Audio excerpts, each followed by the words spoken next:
So it's June 28th. Can you believe it? We have 2 more days for the end of the month, but you only have 1 more day to get those shows in. Yes, they're laughing at you. Do you hear them? Because we need that 1 day buffer just in case. And we are going to be celebrating tomorrow night. I know for sure. So I am so honored, so thrilled that Charlott is taking some time out of her travel schedule. This lady travels everywhere. I can't wait for you to hear her story and hear how amazing she is. Hold on, we got to mute somebody else. Somebody's like squishing around paper and stuff. We're going to mute Rose. They're going to mute the local people here in the room. So let you see everyone and say hi. We're just kind of hang. Oh, can you see everybody? They're just sitting there. Yay! Say hi. So without further ado, I want to introduce one of my fellow executive sisters. We're really proud to have her on the executive team. Just flew up to executive in no time. So I've asked Charlott to share her story and her journey with Pampered Chef, because how long have you been with Pampered Chef now? 4 years. 4 years, and has continuously broken all kinds of records. So it's going to be so exciting for you guys to have some just question time and to just really hear it right from her. We all have admired her from afar. We've seen her outlines, right? We've seen her family stories. I know I was like, who's this Charlott lady for years? All right, we are going to mute Rose. So anyway, without further ado, I'm going to pass it over to Miss Charlott. So say hi, everyone. Hi, Charlott. Hi. Hi, Charlott. Claudia's here too, so I'm going to give it so you can look at them. Hey, girl. Everybody will see you. Okay. So I know Troy. I don't really know the rest of you. I don't know if you know me at all. We had class with you. Huh? Oh, did We you? had class on you, yes. Donna taught us a lot. I've started Pampered Chef 4 years ago. We're full-time RVers, and we've been RVing for 5 years. So the first year on the road, we did sort of work camper jobs, which are not fun. Sydney sugar beet harvest in Montana, and selling Christmas trees and managing campgrounds and that sort of thing. And we came down to Atlanta in 2013 in March and visited a friend, and she had stomach issues. So she was cooking all weekend, but she had to like chop everything by hand to prepare it. And so when we left, I was like, oh, I want to send her a thank you gift. So I was just Googling things to chop food, and Pampered Chef's food chopper kept coming up as the best reviewed. So I went online to order it, and there was a little box that asked if I wanted to be a consultant. And so I was like, hey, it's $159 to sign up for this thing. And so I just did it and got the kit. Oh my God. I wish you did that for me. Yeah. And then it came, and we were like, my husband was skeptical. He was like picking out our pizza cutter and holding it up to the Pampered Chef pizza cutter, and he's like, the Pampered Chef one looks really thin. So we cut our 4-year-old sandwich with it, and the Pampered Chef one cut it like clean, and the other one like ripped it. And I made my brownies in the large bar pan that came in the kit, and they tasted like there was the same recipe I always did, yet they tasted amazing. So I was sold on it, and I jumped into Facebook shows right away because I don't like people. And I don't like being around people or in front of people, ironically, or anything like that. So I knew that I didn't want to do the cooking shows, and I don't cook. My husband does all the cooking. He's my shirtless chef. If you're not Facebook friends or you've never seen my posts on my business page, I would always post pictures of him cooking, and he never wears a shirt, hardly ever. And so people would say, does he even own a shirt? So now everything is shirtless chef. So I set out doing Facebook shows, and I had instant success, even though 4 years ago, I was not the first to do them. They were being done, but they were kind of like a side business to cooking shows for most people. And so I had great success. I sold, I think, $4,000 my first month, and my recruiter was like, I don't understand. And so I tried to help her, but she ended up quitting out of frustration.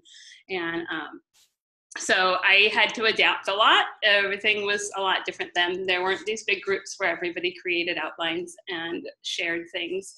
And so I was creating everything by hand, and I was using like Red Stamp to create graphics and so on and so on. And then I would just see what worked and what didn't work. When I noticed that people weren't looking at the posts and only playing the games, I came up with that word of the show. If you've seen the word of the show, for like 3 years, I used microwave till I finally burnt out on that, and now it's grill. And so then people have to read the posts to find the magical word and earn a raffle ticket for spotting that word. So things like that, you just kind of, with Facebook shows, especially as Facebook adapts a lot, you have to be like, okay, how come they're not seeing the post? How come they're not playing a game? How come they're not this, and trying things. One of the best things I did was starting an end of the show survey that I post at the end of my shows and ask them for their opinion, and I'll offer them like 100 raffle tickets if they fill it out. And I'll tell them, like I stressed, I want to know the good and I want to know the bad, because the bad helps me improve my shows. I used to do guests once per hour, and constantly on my feedback form, people would say that the notifications on the games was too much, because if you have a show with 20 people playing and they're all commenting each hour, that's a whole lot of notifications throughout your workday. So I changed it to 1 guest per day, or 2 guesses per day if you place an order, sort of thing. And now, ever since I did that, I haven't heard that feedback at all. So I think that just getting feedback, honest feedback from your guests, is super important, so you can see why they do that. I ask if they ordered, and why not. Did they book a show? Why not? I want to know those reasons. So I wanted to share some statistics with you guys on Facebook, because I think that cold hard facts that come straight from Facebook are super important. There's a whole lot of rumor mill that goes around, that the whole like word of mouth game, where somebody says something and then it gets carried, and then there's all this misinformation that goes on out there. I've heard that only millennials are on Facebook, or only millennials are on Instagram and Snapchat, that they don't use Facebook, that Facebook is dying, everybody's leaving it, it's just like MySpace, it's gonna die. So I'm a huge proponent of like researching and fact checking. I rely on statistics, and I read the news that Facebook puts out, and I'm involved in a whole lot of different social media courses. Oh, one sec. Can you guys all hear okay? Just go like, give me a thumbs up on there. I just want to make sure. Okay, great. We're good. Okay, awesome. I can hear. Okay, go ahead. Sorry, I don't want them to miss all the good stuff. Okay. Worldwide, there are over 1.94 billion monthly active Facebook users, which is an 18% increase over last year. So it's increasing, it's not decreasing. There are 1.5 billion mobile daily active users, so people who use their phone or their iPads. Billion. Daily. 1.15 billion. And that's an increase of 23% over last year. It shows a dramatic growth of mobile traffic on Facebook. 1.28 billion people log on to Facebook daily. Have logged on to Facebook daily for the first quarter of 2017, which is an 18% growth over the first quarter of last year. So it's continuing to grow even more. So a huge and vastly growing number of Facebook users are active and consistent in their visits to the site, making them a promising audience for your marketing efforts. There are 1.74 billion mobile active users from December 2016, which is a 21% increase.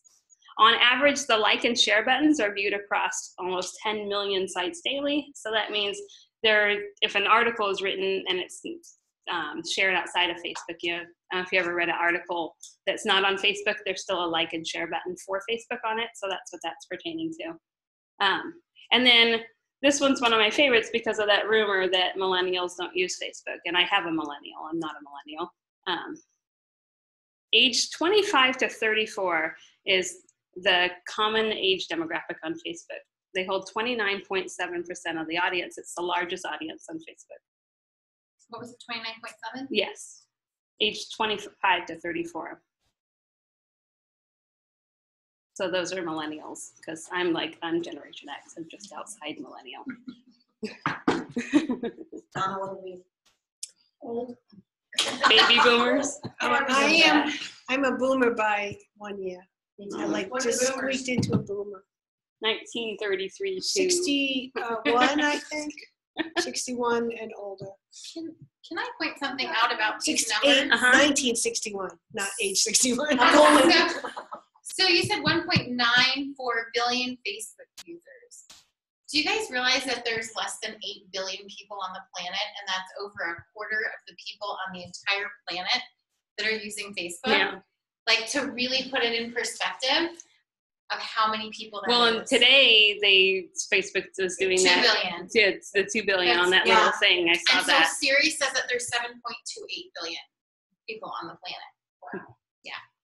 I didn't know that. Yeah. Go Siri. Yeah. Well, I always knew it was like that 8 billion number, but serious, like a quarter of the entire population on the Yeah. planet is on Facebook.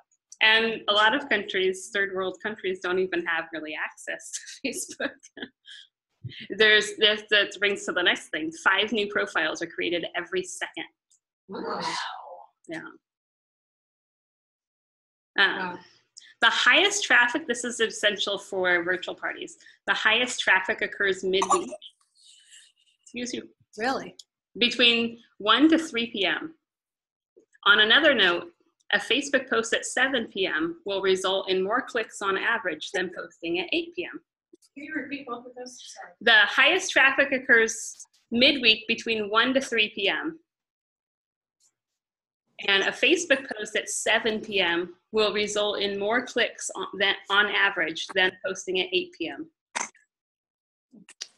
Is that in every time zone, or is there a specific time zone? That's in every time zone. So you would post on your own time zone, which is tricky when you have parties across time zones, but I always just do whatever time zone I'm in, regardless of where my host is. It's easier for me, and I cross time zones like nothing. I'm always having to switch since I did the post in the virtual party group today, for Wedding Wednesday, and I checked and it wasn't going, and I was like, oh, it's set for Pacific time because of my test account. On Thursdays and Fridays, engagement is 18% higher. The implication: use information to determine when to post in order to optimize your social media marketing efforts. There's one. There are 83 million fake profiles. Wow. I have one, at least one. Because if I go to jail, I hop on to my duplicate one. Going to jail for 2 weeks, 2 years ago, taught me that. Yeah. So how do you set up a fake profile? You set up another profile. And With just a little different name, I use the exact same name. So different email. Different email. So my thing was I wanted it to look exactly like me. Right now I have a different profile picture because my friends got confused and I turned off the whole add friend thing so they don't see it in the suggested friends box and Gotcha. try to report me because the fake profiles are going around like crazy, right, where people are hacked. Excuse me, but when I went to jail, then I didn't want them to know anything was different because that really hurts your recruiting chances if you're like, I don't know, I'm just in jail and so I'm going to post from my husband's or my dog's account, and I didn't want all that. So I never let on. I had 11 parties going on, and I hopped on and did my fake profile that looked exactly like my new one, and they never knew any different, and I just continued. If you're in jail, can you then create a new profile, or is it too late? Can what? When you go to jail, could you create a new Yeah, profile? then? yeah. So Okay. we can wait till we get thrown in jail. Yeah, Right, exactly. you That, could. yeah. But the question about that then is, did you have to recreate parties or redo all of your posts to go into the I was parties? manually posting then. Okay. I went to jail for like 48 hours one time since then, and I just I used Cinch Share instead of Post My Party, so I hopped on and did the 37-day trial with my second profile and just sent the posts out again. Do that one. Nice. That's a good idea. Yeah, and if anything, it's worth $10 to get me through the month if I'm in jail. But I half the time I schedule and half the time I don't. You just say it's different email. Well, Exactly. She needed a Just- second Sincere account too with a different email. Yeah. So my one that I set the fake Facebook profile up with, I just set the fake. Because with Sincere, you can go from one, you can share your outlines, can't you? Right. So now if I went to jail, it'd be even easier because I could just share the posts with myself. Back then, that wasn't a capability. So And that's put them not back something in. I think any of my team is quite aware of. Maybe a couple of them, but most of them aren't aware that it can share posts like you could with Post My Parties. which Right. is It's more just not a recent, right? template because they're against template because of Facebook jail. if everything is the exact same. So But you copy the post the same, or? they're individual posts instead of a lot of consultants, even though you say change this up, they're not. So then you have 50 duplicate parties with the exact same post at the exact same time, all in order. Let's see. Yeah. Photo uploads total 300 million per day. The average time spent on Facebook is 20 minutes. And on Pinterest, I believe it's 90 minutes. Like Yeah. people get sucked into Pinterest. Yeah, because you start seeing all the little different things to You're do. like, I'm just going to search for this recipe. And they're like, oh. Every 60 seconds on Facebook, there's 510,000 comments posted, 293,000 statuses are updated, and 136,000 photos are uploaded. Every how often? 30 seconds? Every 60 seconds, so every minute. 50% of 18 to 24-year-olds go on Facebook when they wake up, and 38-year-olds. I pull it out from under my pillow. Check it. Okay, so I'm glad to share. I have the link on here that I can share with you that you can post to your team page that is all of these statistics. Okay, great. Oh, Thanks. thank you. Yeah, so it's the full article. I skipped over some things that weren't as, that were either harder to read, like harder to understand, me spouting out 5,000 numbers. So I have that link. So here are some things. I attended the Share Summit in, I don't know when it was, February. I'm on the road so much, I don't know when I visit anybody. And I learned, they had a great segment on a lot of Facebook statistics that I learned.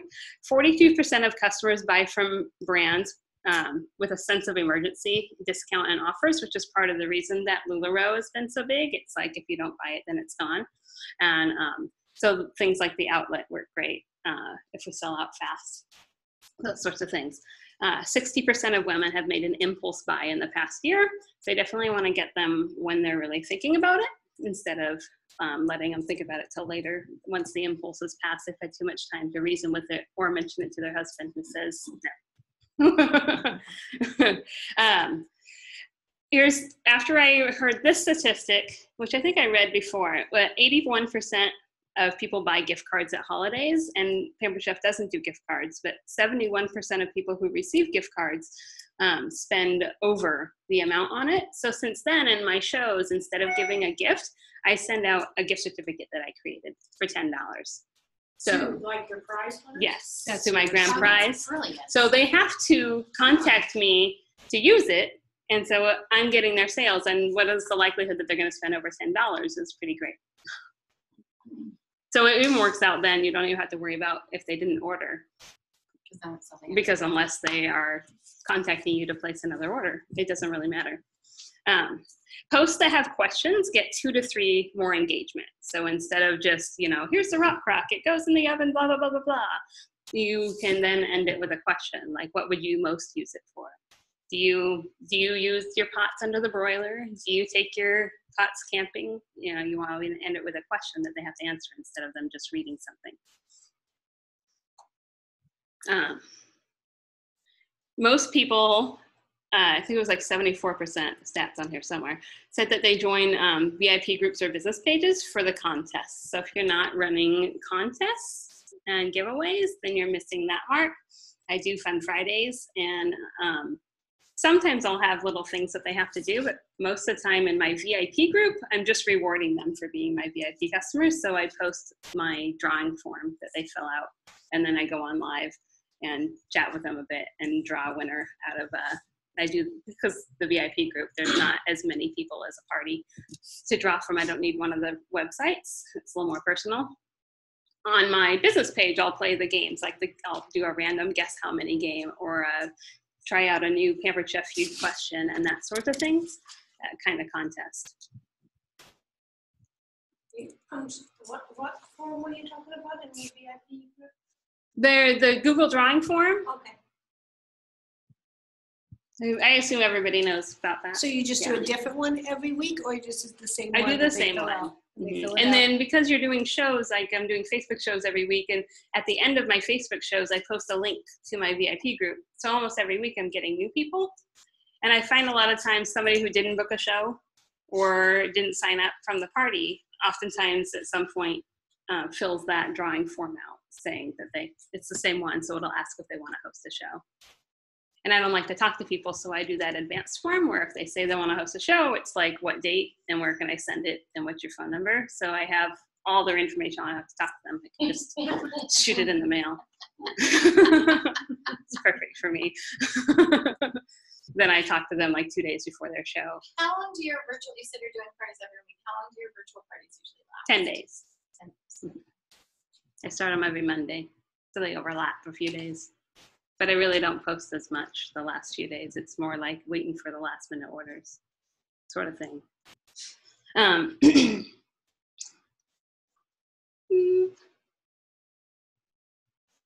78% of people say a company's presence on Facebook, good or bad, will affect their decision to buy.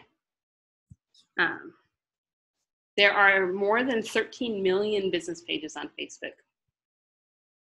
So you have to really kind of stand out. I don't know, there seems to be a growing trend of not having business pages.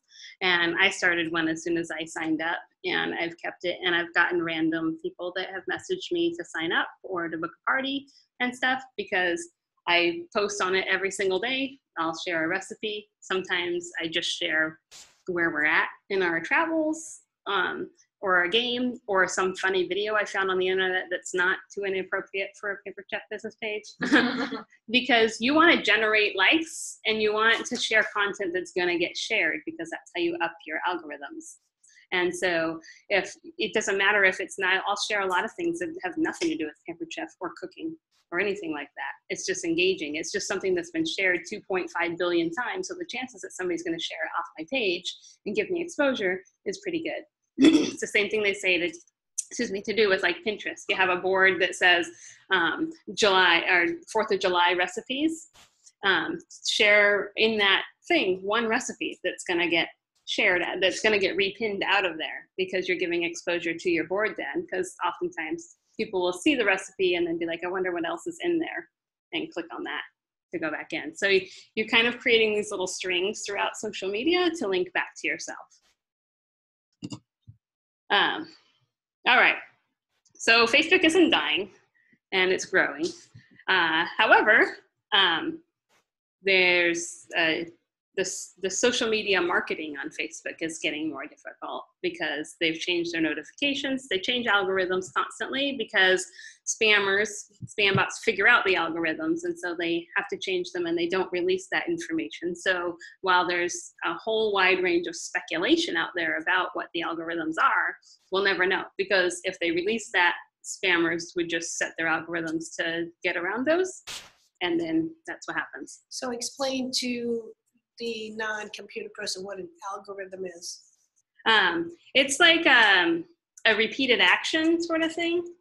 I was saying, if I share, if every time I posted a picture of our RVing adventures, nobody liked or commented on it, then Facebook slowly starts to show it to less and less and less people, because nobody wants to see it, obviously. And so they create these sort of algorithms for things. There's certain words on Facebook, political or racist words, that will flag it and you'll get locked out. Certain like phrases. There was I can't even remember what it is, but a couple of years ago, there was some programmer accidentally put that phrase in the algorithm and people were getting flagged for it, and it was something like common. So, things like that. It watches with patterns, I guess, is algorithm sort of a pattern. So the spammers figure out the patterns, and then they figure out a way around. They figure out how to get most of the times they're getting profiles and things because people accept the friendship, or they click on the link, look at Miley Cyrus naked. How many people like clicked on that? Then you know who clicked on it, because all of a sudden it's all over their Facebook profile. So they have made it a little harder for direct sellers. First, they stopped the notifications and events unless you're friends with the person. Once you get to a certain number, smaller ones seem to be unaffected, and not everybody is affected, because Facebook rolls things out in stages. For months, people were complaining about it, and it hadn't affected me. And then I did an event, and which I generally just do groups. I did an event And every time I posted, people were like, I'm not getting any notifications because I'm not friends with them.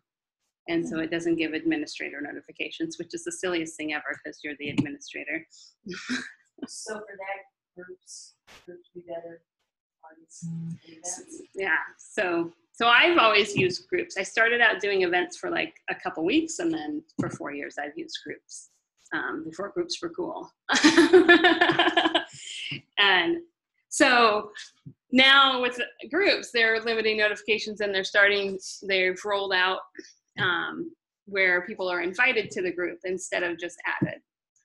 So it'll be like, oh, my host added 100 people, but it only shows 20. Well, if you click on members and then invited, you see that all those people got an invite instead of just being added. And so they haven't accepted the invite yet. And so it's kind of lowering the groups as well.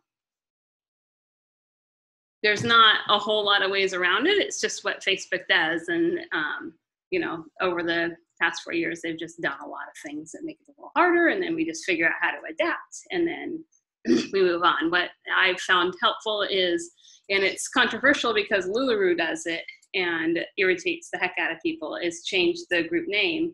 But so I change it every day to day 2 or day 3 or day 4 or day 5 and so on. So it helps if you do shorter parties or 1 hour parties sort of thing. Instead of 10 days is a lot. So I haven't been doing it every single day because I think 10 days of changing the name is a little irritating. If you're doing any events, do you need to change your name? You can't. No, you can't change the name. No. Yeah, I changed my name to the event. You just You can't can change still it. edit your event as long as it's not. It doesn't give a notification. That's the whole point. Oh, okay. Doesn't do a No. notification. Get a misspelling and we have notifications. Oh, weird. Yeah, I got a notification from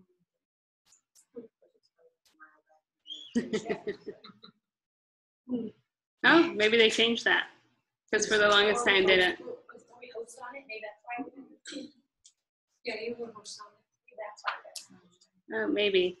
Because before they wouldn't give a notification. So Everybody wants everybody everybody to host that. Right. notification. So everybody was changing the cover pictures in events to force those notifications, but then they took away those now. And so when you change a cover picture in an event, it doesn't give you a notification. So groups are better. So it does still give you a notification in groups if you change the cover picture. So that's the other option. It's when I started doing those daily agendas where I changed the cover picture to say what all is expected that day.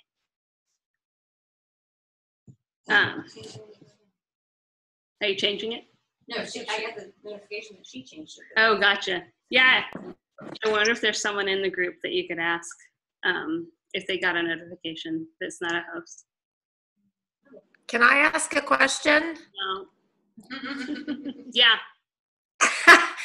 Can you only do SynShare with events or with groups? You can do Will- SynShare with will- groups, events, pages, your personal profile, Pinterest, and Twitter. What about Post My Party? Will that work with groups? No, they're against selling in groups. Mm. They'll lock you out. Okay. Good to know. Thanks. So the next thing I want to touch on, people try to take the shortcuts in direct sales and do these, they think it's a get rich scheme, and it isn't. You can make great money in direct sales, but you really need to work your business and build relationships. It's a relationship building business. It's not, I'm going to post 5 posts a day about products and buy my product and host a show and sign up with me. And one of the biggest mistakes people are doing is using their personal profile as their billboard. I hide like 50 posts a day. I've hidden 88 of those. If you love Pampered Chef, pick a number between 1 through 20. Your personal profile is not your billboard. And I've made my whole business not using mine. You'll rarely ever see a sales post from me on my personal page. That's why I have a business page. And people who want to see my business posts like my business page. And people who want to be more in touch with me join my VIP group. They don't have to suffer through it. My personal page is just that. It's puppies and kittens and kids and RVing, and that's what I want to see in my newsfeed. I don't want to see the 500 direct sales people. And when somebody like flexes and stuff and they're repeatedly doing it, I just finally unfriend them. You don't know if people are unfriending you because you're using your personal profile as a billboard. It's a relationship building business. You're not. So I post Pampered Chef stuff, but it's not a salesy thing. I'm posting my water bottle as I'm taking a run. I'm posting my whipped cream that I'm about to eat, but I'm not hashtagging it Pampered Chef or anything else. I post it as if it was any other post, as if I was eating ice cream that I bought from the store. And so those sorts of non-salesy posting, and I get people that are like, oh, what is that? What's the recipe? Is that the new ice cream maker? And I've sold a bunch of ice cream makers because I've only made ice cream once or twice, but just from those sorts of posts.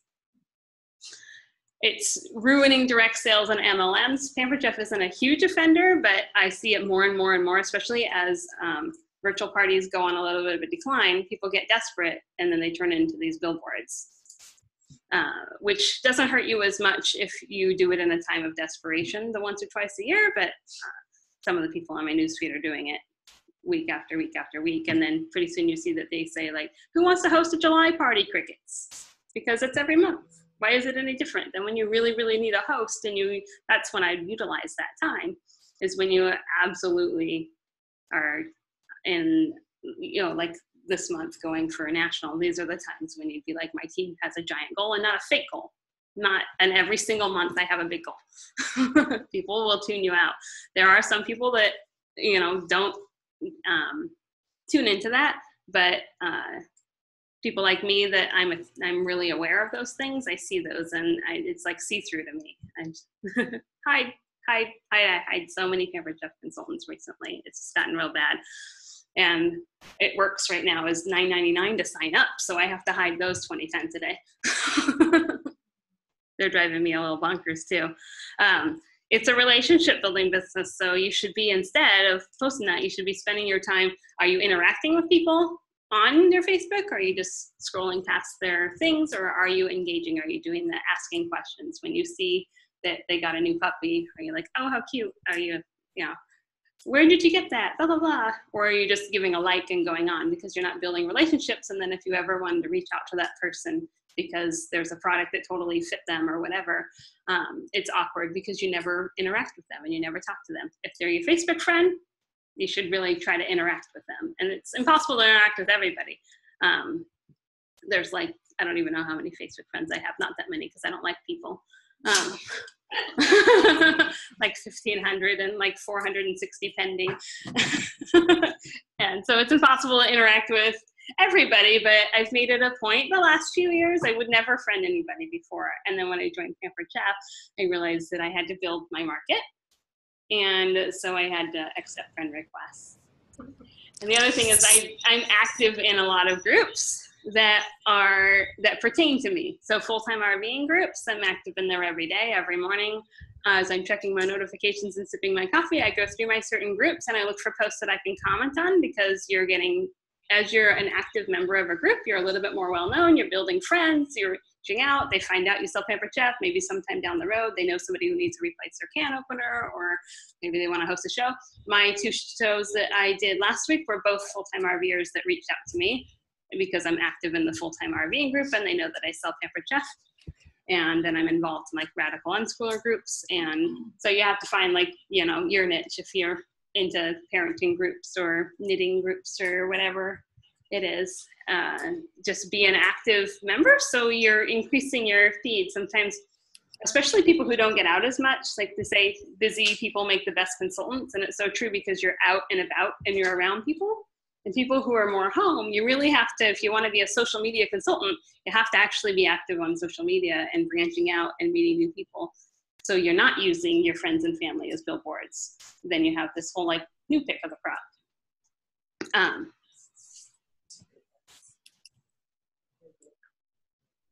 Very good advice. Thanks. Usually it just pisses people off. If you Google network marketing and Facebook, you will come across seas of pages of rants. Stop trying to sell to me on Facebook. I'm tired of my friends selling to me on Facebook. I don't want to see your mascara ad. I don't want to see this. You'll find all those blogs. And if people are mad enough about that there's that many articles about it, then you have people silently seething on your Facebook page. Like, oh my God, why is she at it again? Also, when you're doing those, it doesn't make you look successful. If you're begging on your Facebook page, they don't think you're successful. Instead, brag about your sale, brag about things that you've done. You know, ooh, I submitted 5 shows, or I hit my first 1250, or I earned this or that. I'm excited to go to conference. Those sorts of things are what people want to see and what makes them want to join your team, not that you have 60% off this month. Unless you're on, you know. Now, this is all on your business page, yes? This is on your personal page. Okay. Yeah. So then most of the people in your VIP group are not necessarily friends on Right. your personal page. There's some, but most of them are hosts or guests. If somebody friends you, then I accept it. So I have a question about the page. I want to create a page, and I'm somewhat new, and it seems like there's some really cool options within Facebook. There's like the local business or place, the brand or product, and the company, organization, or institution options. Which one do you think is best, and why? I think they're really all pretty much the same, except local you have like the reviews and it wants your address, so I don't do those. Okay. Most of us use brand or product because we're not a company or organization, so you don't want to claim to be Pampered Chef. Yeah, that's what I was wondering. Okay. Once you create it, there's like a whole bunch of templates you can choose from, so you can pick your style. Okay, cool. Thanks. No problem. Yeah, so once you get a grasp on how the network marketing works, that it's a relationship building and how to really build that, then your Facebook shows go better because you're not trying to just sell to people. I don't do a whole lot of selling in my parties. I don't do a lot of salesy posts. I do one booking post, and I do my Q&A is my, on my day 4 is my recruiting post. Because I like, my main goal is to get to know them and to have fun. By the end of the show, you should be able to tell me 3 facts about at least 5 people in that party.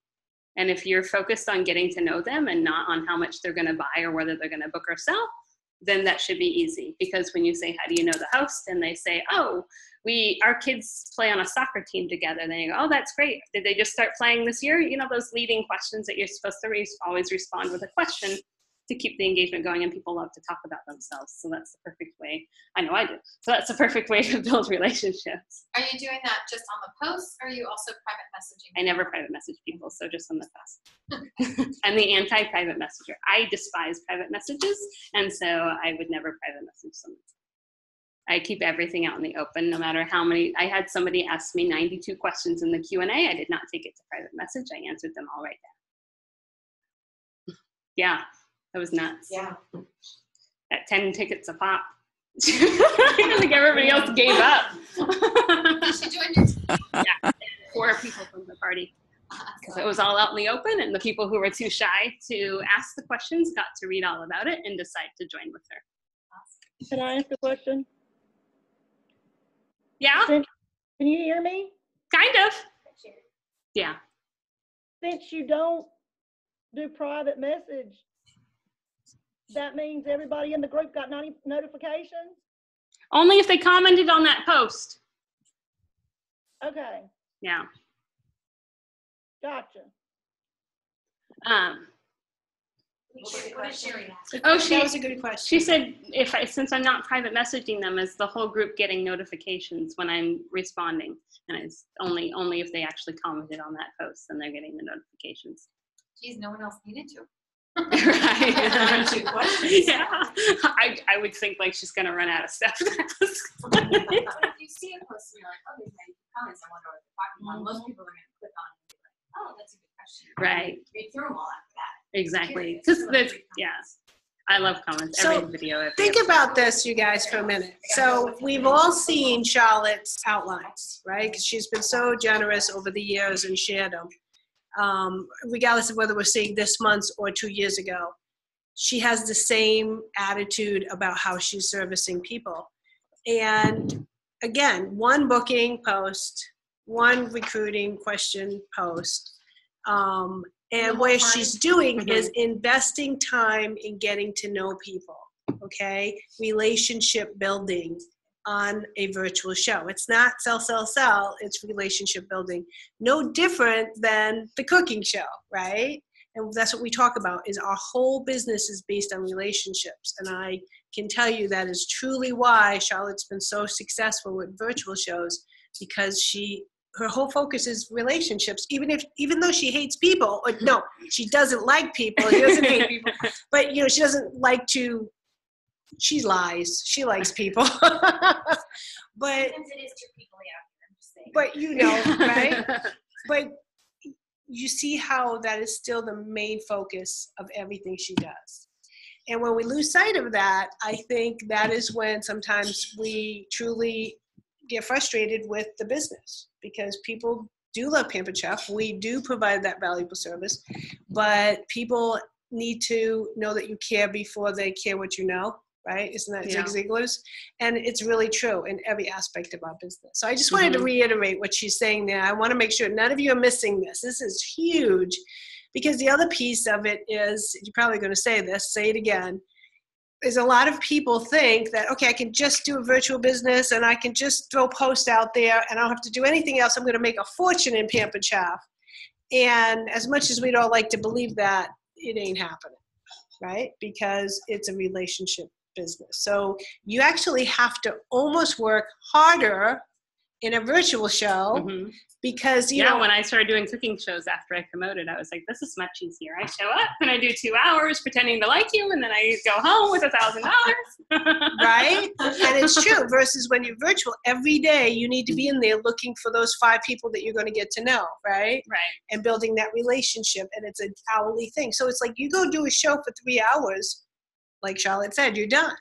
But if you have a virtual show that's posting all week, you need to do 3 hours worth of probably relationship building to get the same results that you just got in that $1,000 show. So don't think that it's less, is what we're finding. And I think the company is finding the same. Yeah. Would you agree with that? So that's 3 hours a day or 3 hours a show? No. Like when we go out to do a show, it's 3 hours. So what a lot of virtual consultants, or 4, right? The Gloucester folks, it's going to be 6 or 7, right? But what I'm saying is that if it takes you 3 hours to do a $1,000 show and get 2 or 3 bookings and 2 or 3 recruit leads, then it's going to take you 3 hours virtually, or maybe longer, because you don't have them as a captive audience. So you've got to catch people on Facebook, right? And know how to communicate with them with their language on the computer. So that's why don't think it's equal. It's trickier with Facebook because you're not in front of them and they're not in front of the products, And really. Right, they're not eating the food. And so you really have to you have to have your personality to reel them in. And when I was first doing them and virtual shows were first getting big, I got a lot of feedback from guests that would be added. And then one of my favorite customers and good Facebook friends now, she was added as a guest, and she commented on the wall saying, I can't even taste the food, and she was a big complainer. And then by the end of the show, she loved it, and she had booked her own show, and we're great Facebook friends. We talk constantly on Facebook. But you don't like people. No. She virtually likes. Do you really believe that? I virtually like people. You virtually like If they don't try to message me. I like banter out in the open. I'm a very transparent, out in the open person, and so I don't like the whole one-on-one thing in private messaging. When I originally started the virtual party group, it was because I was getting private messages saying, well, how do you do this? Well, how did you do that? And so I started the group, everybody ask a question in here and then I'll answer it. And then you can search for answers, and it's, anybody else who wondered it, and you can ask it. So that worked out well for me. A lot of the times when I get the private messages, depending on what it is, if it's an odd question, I like challenges, which is partly how I rose. I have a growth mindset. If you have a fixed mindset, virtual shows are harder for you because they're challenging, and Facebook is changing all the time. So if you have the mindset of, oh great, now notifications aren't working, and this isn't working, and that's not working, and then you take a step back and go, well, it's like a puzzle. What can we do to fix it? Like Troy was doing with her shows recently, thinking of out of the box things, blah, blah, blah. You have a nice growth mindset, and then no matter what in life, you're kind of succeed, but especially in virtual shows. If you have a fixed mindset where you're like, great, it's got notifications, it's all over now, Facebook is crashing, we're doomed, they're shutting down direct sales, then you're not going to get that far. I've dealt with a lot of Facebook issues in my 4 years, and a lot of the, is always this hoopla that goes on, and I'm always like, it's just another Facebook, glitch, another thing they're doing, it's fine. So I think that, like, I've been looking outside of Facebook more recently for the shows because I'm just bored with the Facebook shows, mostly because I like a challenge, and so they've gotten And you very like mundane. people more than you say. Yeah. I have a question. Yeah. If you're in the midst of a show and it clearly is for whatever reason, and because of notifications, because of the changes of Facebook, you might not know while you're in that specific show what is going wrong. If you have a show that is just not, people are not responding, your host is doing everything she can do, but people are just not responding, how would you resurrect that? I just try everything I can. Like, usually it's the, if you want to see if people are actually going to respond, you post Pampered Chef Feud. That's my Pampered go-to Chef what? game, Pampered Chef Feud.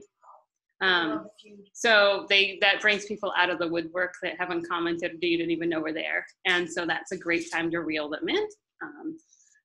You can totally interact with them through those comments. That takes a little bit of finesse if you're asking what's something that you put in the microwave that grows, and they say, bread, you can go, do you put bread in your microwave? Like, you can make I'm sarcastic, and so that comes across in my shows, and oddly enough, I've never had a guest get mad at me yet, which I'm surprised at, because I really push the line at times. I know, with harassing my guests with my sarcastic comments. But so, I try, that's my go-to thing, is trying Pampered Chef Feud and conversational games and things, and then you get a feel for if anybody's out there.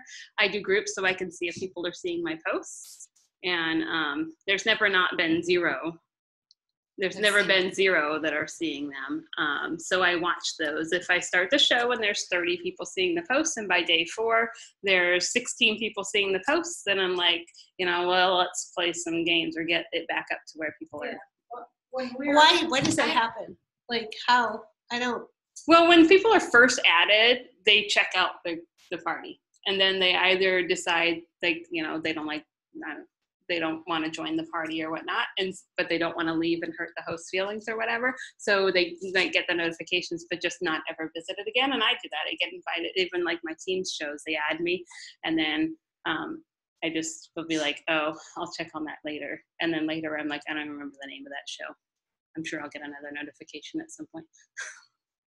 I have a question. When you see the scene, does that mean people, because when you go into a group, you scroll. Mm-hmm. So does that mean it showed up when they went into the group, or does that mean they clicked on that post? They saw it in their news feed, or when they visited the group. Okay. So then it tells you that post could have gone to 30 people's news feeds. Right. Okay. And so at some point when they scrolled the party or they scrolled their newsfeed, they saw it. Is that the same thing for live videos, when it'll say, like, live videos is different. There's live videos where somebody saw it in their newsfeed, which I think is the viewed, and then there's like watched, and there's a 3-second rule on Facebook. If they watched it longer than 3 seconds, then they considered it actually watched. Yeah, you lose people after 3 seconds. People have a 3-second attention span. And so when you're doing GIFs or you're making videos and things, and live videos, things have to be changing. So you always want to try to keep something interesting on the screen, because if somebody pops in and they see dead space because you're setting it up for your 5 minutes till I'm live, whatever. So what I do, because my son will only go on Facebook Live. He refuses to be videoed or cameraed otherwise, but he likes Facebook Live. I set up Facebook Live, and then I have him talk to people while I go to my computer and do the sharing. Because if you don't know, you start the live video on your Facebook page, on your business page, and then you can share it to your parties or your personal timeline or whatnot. So I started on my business page on my phone, and then I go to my MacBook, and I go to that video and I click share and share it to my party or share it to my personal page while he's chatting with people, so that most of the time they'll be like, oh, there's a kid. Huh? Can't you just go live in the party? You can, but then you can't reuse that video. Okay. Unless you download it. So you can only share. And then it's poor quality and you don't get the comments. You can HD download So say that again. So you make your live video On the your business personal page. Yeah. Business page, but you could do it on your personal page too, right? You could, And That's then, how I- if you make it that's how I- public. and then, if you make it public, and then you can share it to events and groups. And you can everything reuse it later. So if somebody says, you know, I'm curious if somebody randomly says, I'm curious about the veggie strip maker, you can be like, oh, I did a video on that. Let me share it with you. And then you just click share in message and send it to them. Oh, nice. So if it's in a closed party or an event that's expired, then you can't share it anymore. It's just, that's it. You like say you have to download it. You don't get all the comments and things. And even when I download it in HD, mine is not the same quality as when I originally did it. I just got a button for HD download Mm. on my Chrome or something. So what is your opinion on live and live shows and live demos? And I mean, we are getting, you know. Live is the way to abundance. go. Live videos are watched something like 84% more than regular videos. How much more? 84%, I think it was. It was a high number that's watched. Might be 82, but it's up there more than regular videos and a ton more than pictures anymore. That's why a lot of times in your newsfeed now too, you see like quotes and it looks like a video, but it's really just the same words just sitting there. And it's just because if people see it's a video, you instinctively watch it longer. If it saw a bunch of words and it was just a picture, you just scroll by. And I noticed that I do stop and go like, well, it's not moving. Oh, you got me.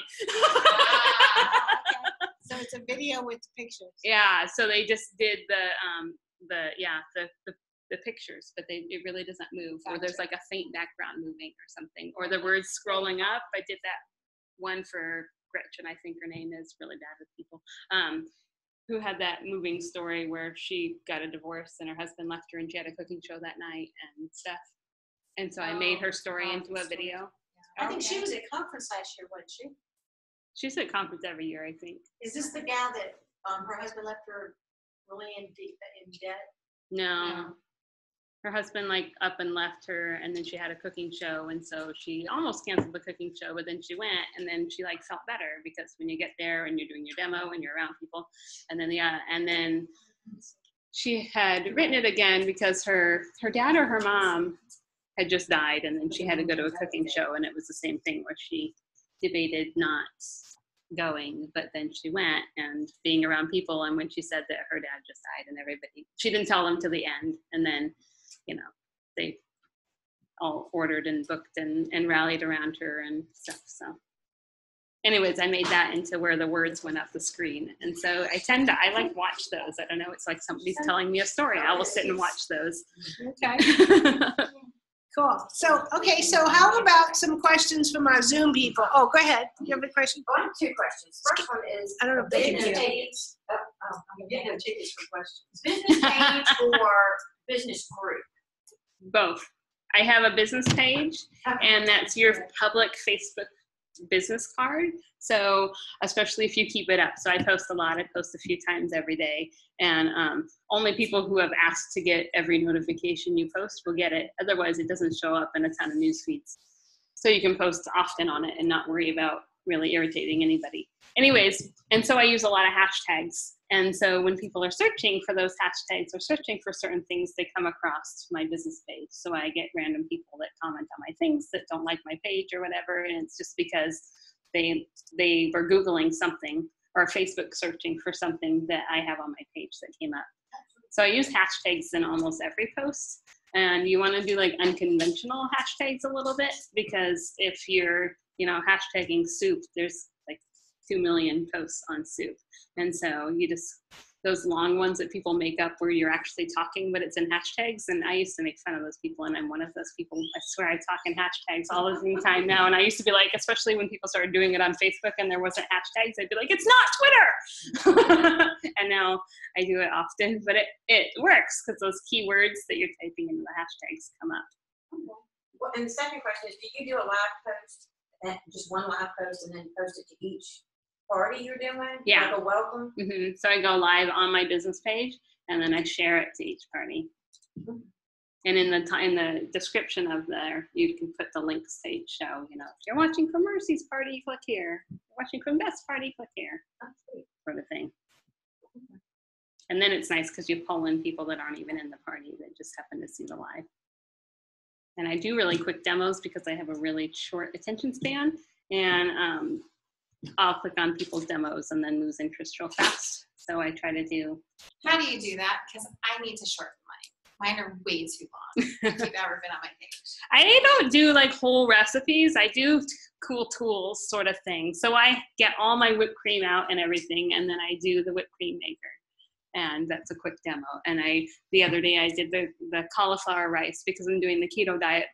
And so I was showing that all the recipes call for it to be like cut and then put in a food processor and blended. And I'm like, that's ridiculous. Just rub it over this plastic thing, right? So I did like a 1-minute video just showing the head of lettuce, or the head of cauliflower, and cutting it off and showing that and running my hand like it's not sharp. So you can even like make your 5-year-old do it. And so I don't do like whole recipes. Yeah, and prepping is key.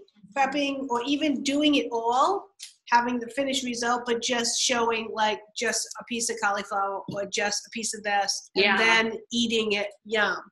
I think they actually like to see you eat it more than anything. Yeah. I mean, I really do enjoy it. Like Claudia, I can't get it out of my brain, but she did the ice cream maker, and she was making the one with cinnamon for her kid, and she's been dieting too, and she kept saying, this is so good. No, I gotta stop. No, this is so good. No, I gotta stop. And I just can't get it out of my brain, right? But that's the kind of stuff that people enjoy watching, because it's so real, because we're thinking the exact same thing, right? But we did not see the whole process, because if you do, you can't leave someone on for 25 minutes. No, I did once. We did grilling outside the RV, and it bored me. And so I was like, I'm not doing that again. And Should it be 5 minutes or less is what I'm kind of thinking. Do you have a time frame? Or what? When I search for videos on YouTube to share with the team or whatnot, I do the 4 minutes or less, but I'm really hoping for 2 minutes or less. Okay, so I 2 to think 4. the pictures show 3 minutes or less. 3 minutes. Okay. So, but on your business groups, like I actually did a live demo here. So I went live, and it was exactly like 25, 30 minutes. Same thing. A lot of people watched it, but I think most of them watched a couple pieces of it. Right? Yeah. But that's the group that says, I love Pampered Chef and I want to come to shows and I'm willing to watch that. That's not my personal Facebook page. My most watched live was that grill on the beach. I've seen that. In Destin, Florida. And we set the indoor-outdoor grill on the beach, and it wasn't even staged, but it worked out perfectly where I set it up so it was facing the grill, and then Hubby, you see him kind of in the screen cleaning the grill, and then you see our 8-year-old spin across the screen, just spinning. Oh yeah, I remember that. Off to the left, and it looks almost like he's spinning on top. It was like art. I was like, couldn't be more perfectly placed. The way he just Christian cleaned the grill and then goes out, and you see, and it like drew people in, so they weren't just staring at my grill sitting there waiting for him to put hot dogs on.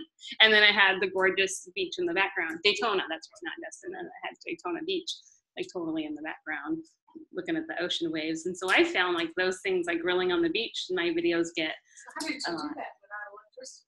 It's charcoal. It's charcoal for the grill. Remember, it is. I keep thinking electric only. Okay. No, and so many consultants on there were like, I haven't used mine as charcoal. Now I have to use it as charcoal.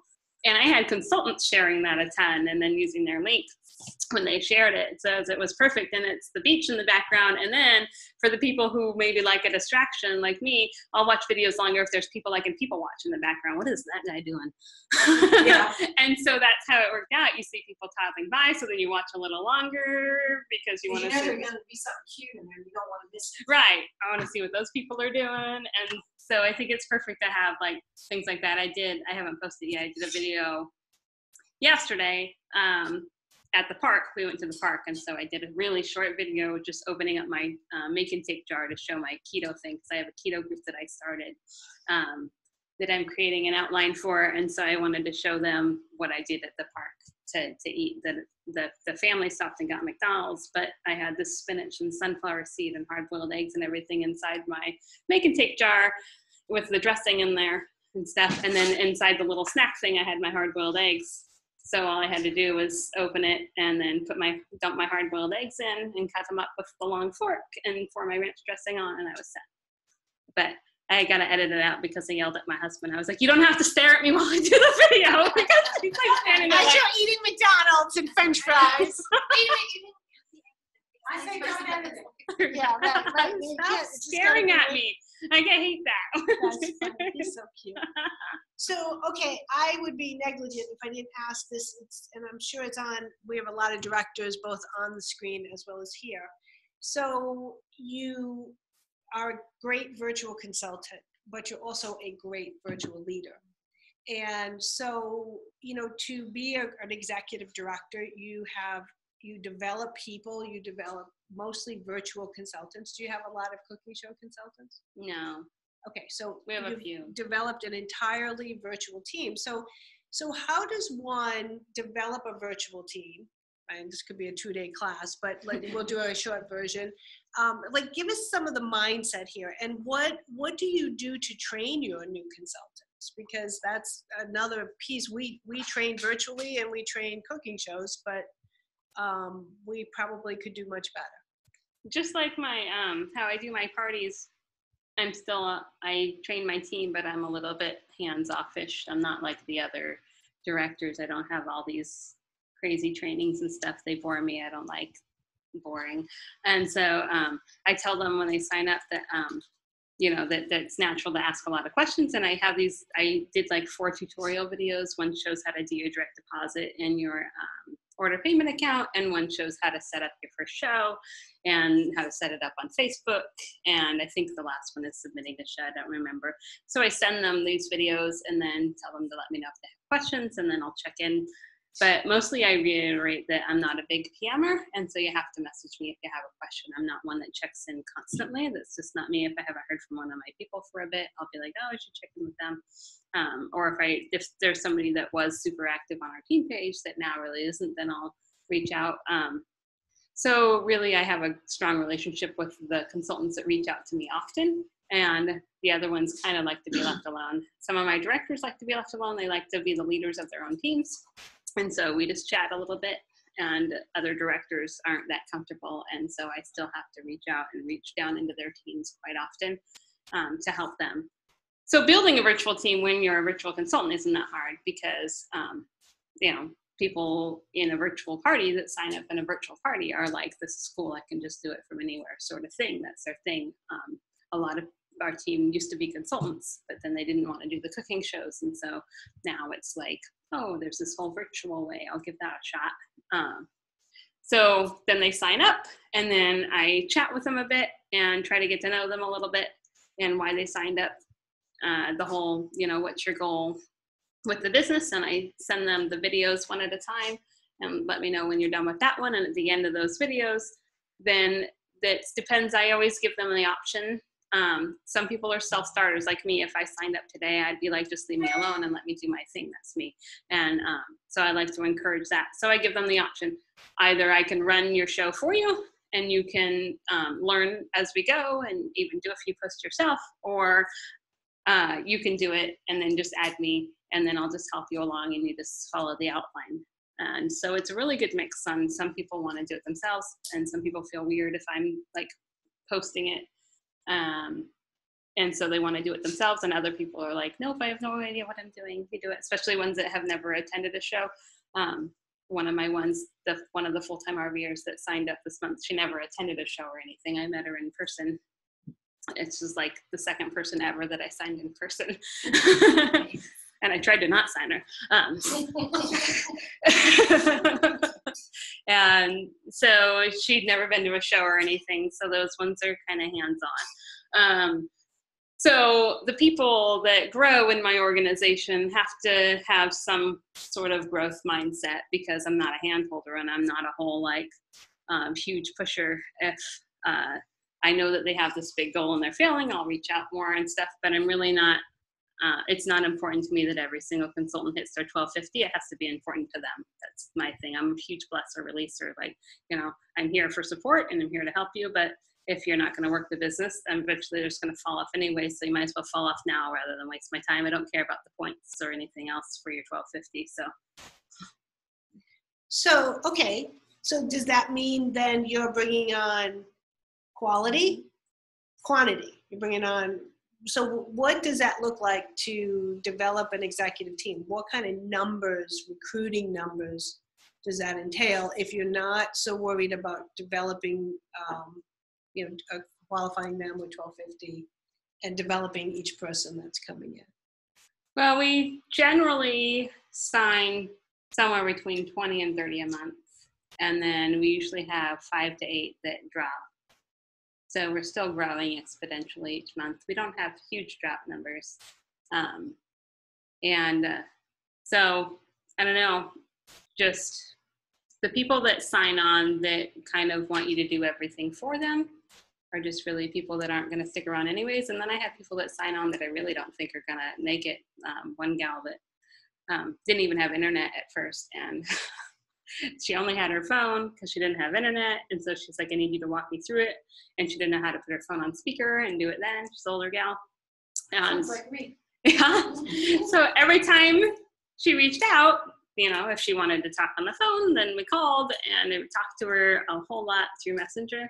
And she was like, I'm not going to give up. I'm going to give up her. And she got her internet, and she's been great. She has 2 people under her, and she submits more and more and more each month. She's been with me like 8 months now.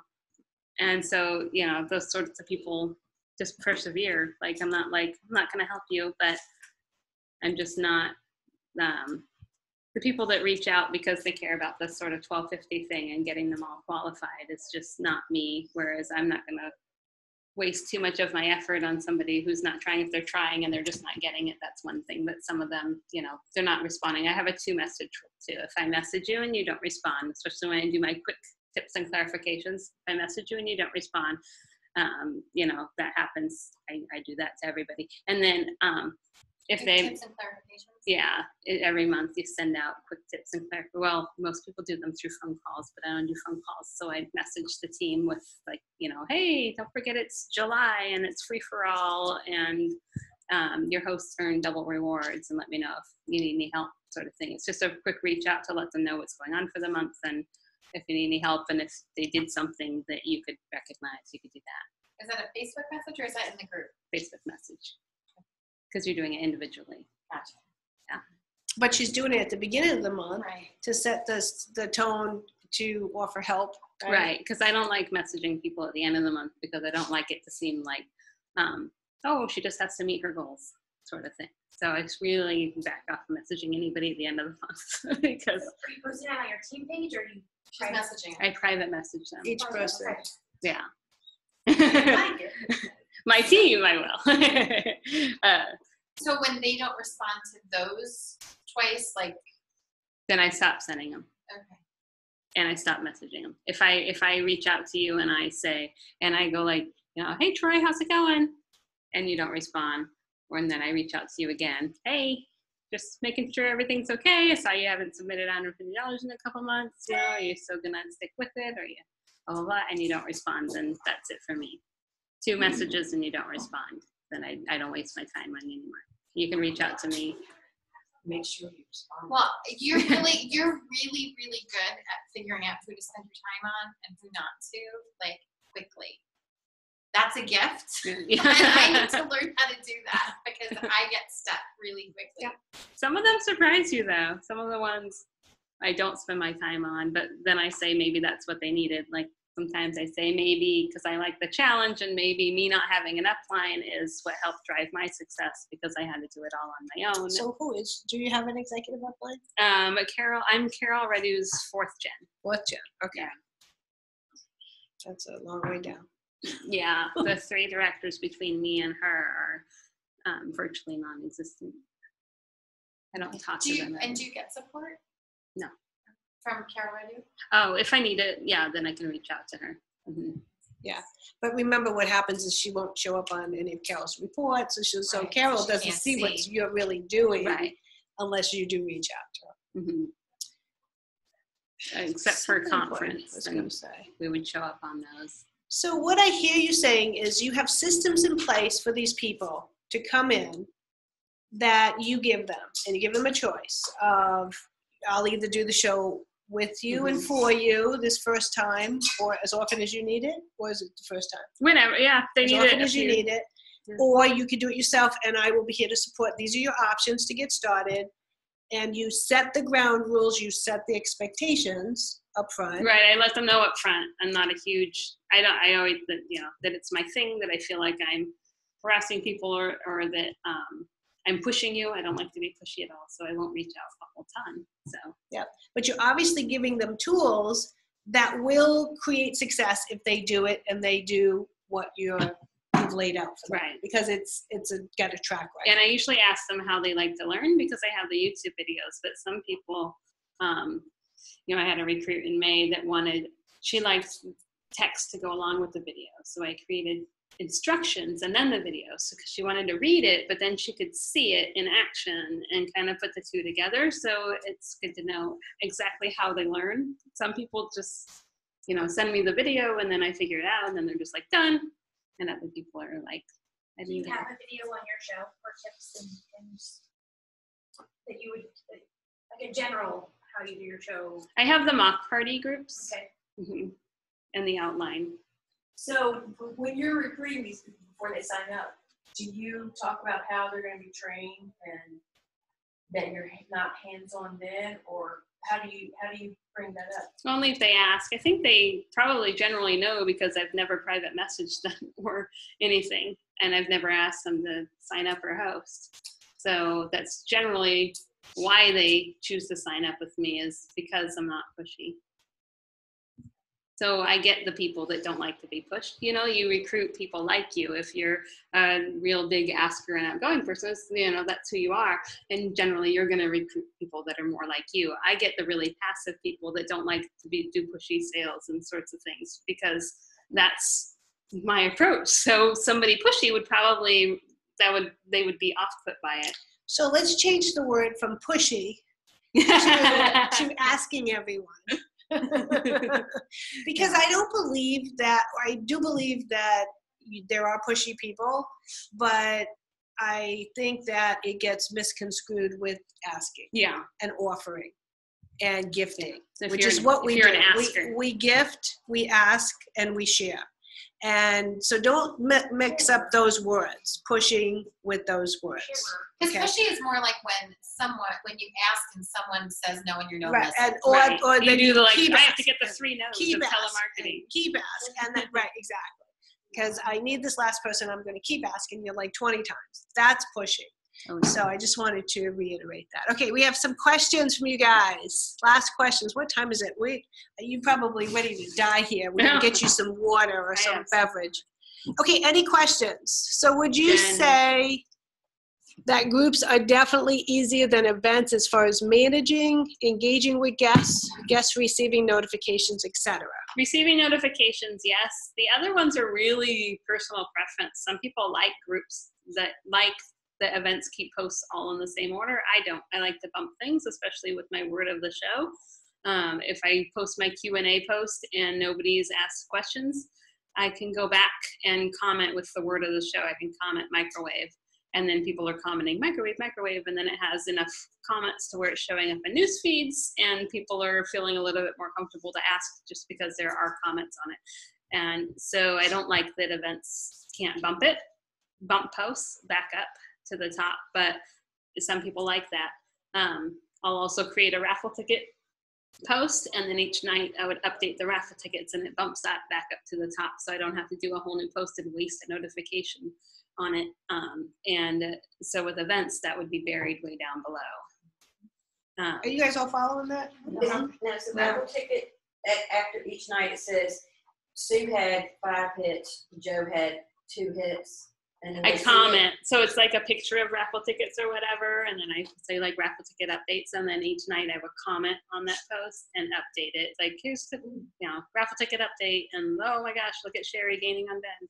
Are you saying in events that would not go back up to the top? Right, events stay in the exact same order. So that post that I started on day 1 will be buried way down So it's there. better to always just do groups and forget events.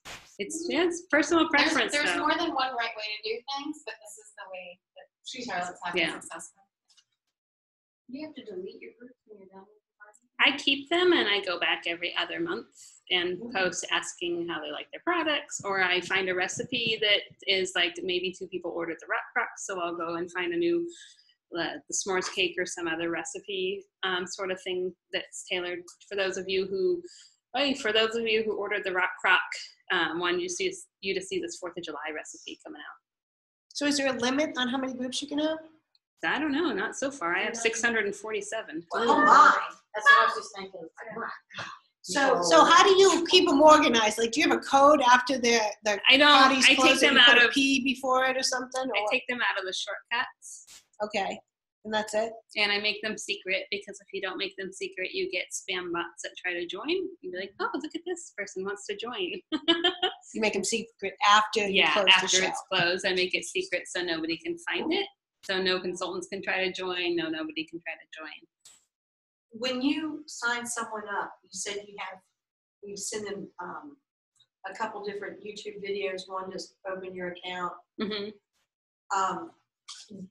On your video that shows them how to set up their virtual show, is it like really elementary to where, set it up for dummies? I think so, because you're kind of seeing it's not that hard, I'm like, you go here and you click create group, and then you want to add a photo and you want a couple posts before you ever add your hosts, because if you don't, that's one mistake people make, is inviting their hosts either to an event or a group before it's set up. So then that host is having to get those notifications. So you invite them right away, and then they get a notification that you added a cover picture. They get a notification that you updated a description because you noticed an error. They get a notification that you posted about how to earn raffle tickets. They get a notification that you posted the how to party. So I have it completely set up, and then I add her so that she can add her friends. So it needs to be all set up to go. Is this YouTube videos? Yeah. Yeah. So it's the same thing that we have for events set up. And again, know that half our team does do SynShare, and the other half, maybe about 60% does Postman parties.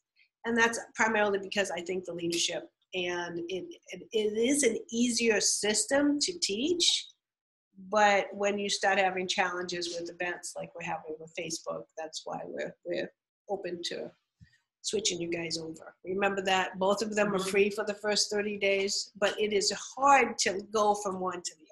I have both on my system right now, and it's a booger for me to go from Post My Parties now back to SynShare. It's like, it's painful. I tried to use Post My Party, and I couldn't. It's painful because it's a whole different it took way me like you think 2 hours about. to set up a template that takes me 10 minutes in SynShare. I was like, I can't spend no 2 hours doing no template. And that's how I feel about SynShare. Do you think SynShare is harder than Post My Party? It does. It just. So your personal opinion. It is a matter of how you're taught, because it handles the post differently, like she said. Yeah. SynShare handles So it you're on used a to post one by way. post. We're handling it by a template. Yeah. So even though we're doing post by post, everything we do is by a whole template. It's like everybody raves about Canva. I hate Canva. It's so hard for me, and I've used PicMonkey for. I've used Photoshop for like 10 years, and PicMonkey uses overlays and things just like Photoshop. So PicMonkey was super easy for me to learn, but I open up Canva and I'm always like, I don't get it. I use PicMonkey. Everybody's like, I love Canva. It's so easy. Yeah, those daily posts you guys are seeing, 2 days left, 3 days, those are all PicMonkey. PIC. I haven't tried that. PIC. Monkey. Yeah. Don't see it in the picture. And it's free. It's free, and I have tutorials on that for using the free version. Free version. If you like it and you start using it a bit, upgrading is great because you can save things to your hub, so then you can edit them later. So like I change our team page has the cover picture is all the directors' profile pictures, and every month we change it because we add people, somebody promoted, so that their title changes, whatever. And so like in PicMonkey, I have all that set, and then I save it to my hub, which is just, saving it in there. Why is it blinking? Your hub is, it's just like a cloud storage, okay. But then I can open it up and I can Why is it blinking, edit it. guys? Yeah, why is it going blinking? dead? No. 100%. Oh, it is going dead. No? What is that? What is that? Going dead. No, this is yeah. Oh, is it oh, there it is. Connection lost. It's back. Sorry, guys. Were you getting blinking? I don't think they No, were. we were. Okay. was like a flash So mob. is it, where's it plugged into? Let me go check. Okay, questions from you guys. So all we've of your got stuff lots is of, on YouTube? Yeah. So I have some share how-tos and PicMonkey how-tos, and I do the PicMonkey videos I do using the free version because that's what most people will use. The premium version is like $50, and then it's like $93 for the Supreme Unlimited hub. Yeah, I like it because otherwise, if you create a photo and you save it, you can't go back and move things and edit it because you can't do that with JPEGs. But if I save it to my hub, I can open it up and move things and add pictures and whatever. And a lot of times people find mistakes in my photos later. So now I always save it to the hub. And then after like a week, I'm like, okay, seems good. okay, so if no questions, I'm curious on your takeaways. So the folks on Zoom, you guys have been so quiet and good. Who wants to? Because you muted them all. I know, I muted you. Unmute yourself and tell us what your takeaway is. Can they unmute themselves if you Yes, them? they can. They know how. This is an expert Zoom team. I don't know. Can you guys hear me? Yes? Okay, so give us your takeaways. This is Sherry Carter.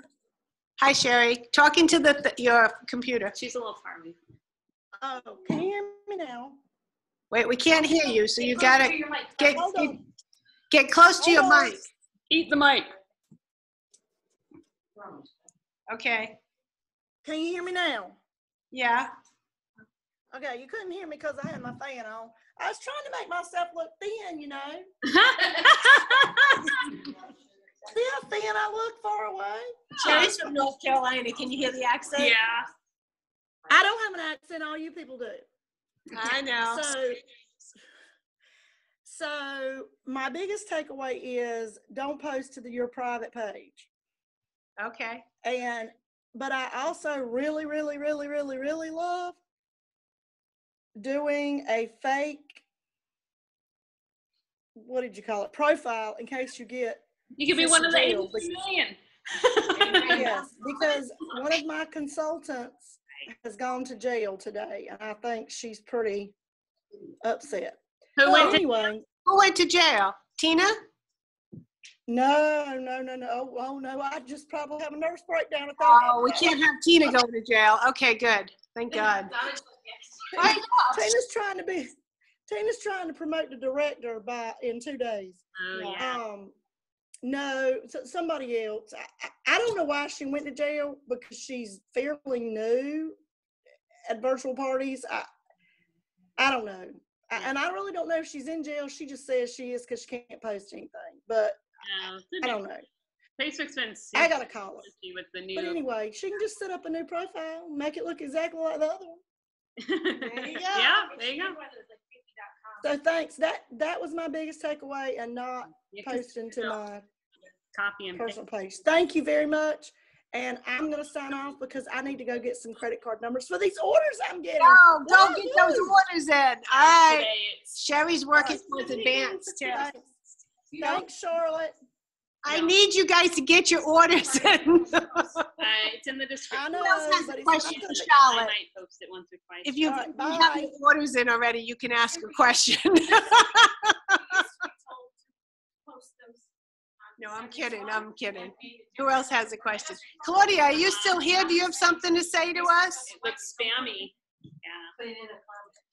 I don't know if she's disappeared on us. She was here. They what? They can't find the link. Anyone else have a takeaway? It's easier to find the link in events. That's the nice thing about events. I used to pin a post in the group, but Jen, on go. phones, which like what? Yeah, so my biggest takeaway, can you hear me with my headphones in? especially after Sherry talking. Yeah, okay. So yeah, my biggest takeaway was definitely not using your personal page for your business platform. I was guilty of doing that for the first several months, and I've actually been trying to push back from that, and I've been making I had a business page. I've started using that more for my Pampered Chef posts, and I'm making a group for my hosts and my guests to join at the end of the parties. But this last run of virtual parties that I had was just really, really awful. And I knew I was going to have to dig deep and make some changes and make it work, especially with how, like if it has a link to outside Facebook, then they're not going to get as many notifications about it, or so on and so forth. So I don't know. I think it's worth the time and effort to maybe look at groups versus events, and trying maybe send share if it's free for 30 days, then why not, and see if it works. But I'm not opposed to trying something new if it's going to help. And then definitely engaging. My relationship building skills suck. I'm not I'm ashamed to admit it, but I'm not afraid to admit it. And so I know I definitely need to engage more with people on Facebook if I want to succeed with the virtual parties and in my art groups, and just people that pop up in my personal feed and all that stuff. So very informative. Thank you so much for letting us pop on. That's all. Anybody else? Yeah. I like your shoes.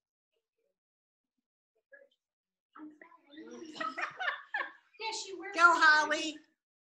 Hey, so I was real glad that you could do this by Zoom, because couldn't make it up there because my car was broke tonight. But I really like how you were talking about the personal page. That I am definitely a bad offender about, and I do need to work on my relationship building because I'm horrible on the phone.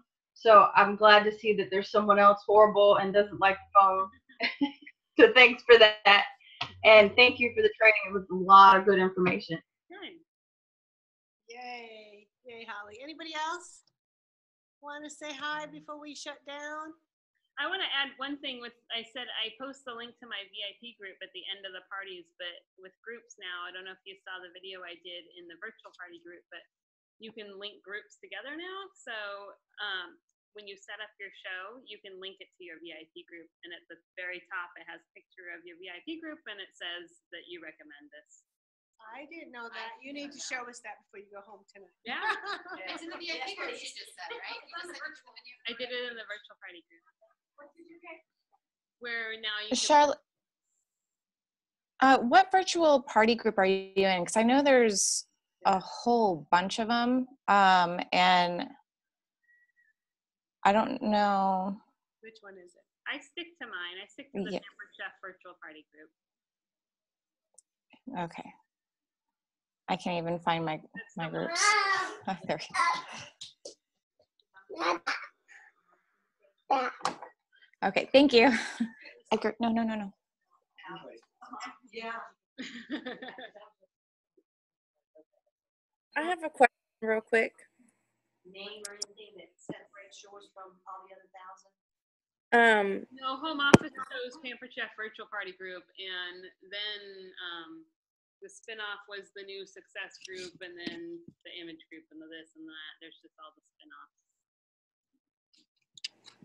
Virtual party group. Are you still the admin? Or you just still show up? Yeah.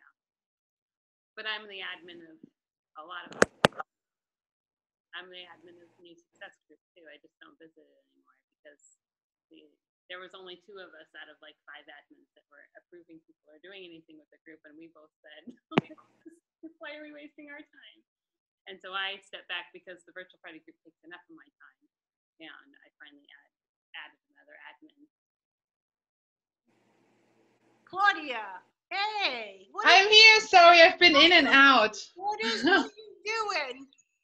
So I'm taking care of my crazy children. Oh, okay. Charlotte, you're awesome. Can't wait to see you. See you soon. I know. I left my crazy children with my husband. I know. Yeah. Sometimes daddy doesn't work. Sometimes mommy has to come to the rescue. So the opposite, because he takes care of them all the time. See, they don't care about me. It's where's daddy? Where's daddy? He just went outside, and then they're like at the door. Oh yeah. It's always they don't. So who's all in the room, Dawn and Landy? Well, you missed the tour. You missed the tour. Oh, I missed it. See them? Say hi, Claudia. Hey guys, Troy! I'm so jealous. There's Ryan, yay! You made him feel bad. You made him feel bad. What's up with that? Sorry. Troy's mine, that's why I get excited. They're all ours. I'm nobody. You're ours. We'll adapt you. You can You come know here what? We are anytime. a team that adopts other people and other leaders and brings people into our fold. Except I just leave the next day. Yeah, she likes to travel. All right, guys. So I'm going to turn off the recording. And I mean, you certainly. Does anybody else have? Do you have anything else you want to add? Or No, I closing was just gonna thoughts? say she'll make sure to share the right group, and then I'm happy to share my YouTube channel if you guys want to look at the tutorials, or I have them set in playlists. I can just share the pertinent playlists so you don't have to search through, and then I'll also share the links to all those statistics so people can read through. That would be so awesome. I'll share it with her, and then she and can I'll post it off. Okay, that would be awesome. Yeah. Yay! I know. It's a fun break from the RV. It's a little bigger than the RV. This room is a little bigger than the RV. Where are you parked at? We're over on Route, I don't know, something that's like. She's on Rochambeau. In fact, she's done shows at your campground. Oh, really? So yeah, lots of Nice. opportunities. There you go. All right, guys, I'm going to There's shut the 1,000 recording sales. off, but you can stay on.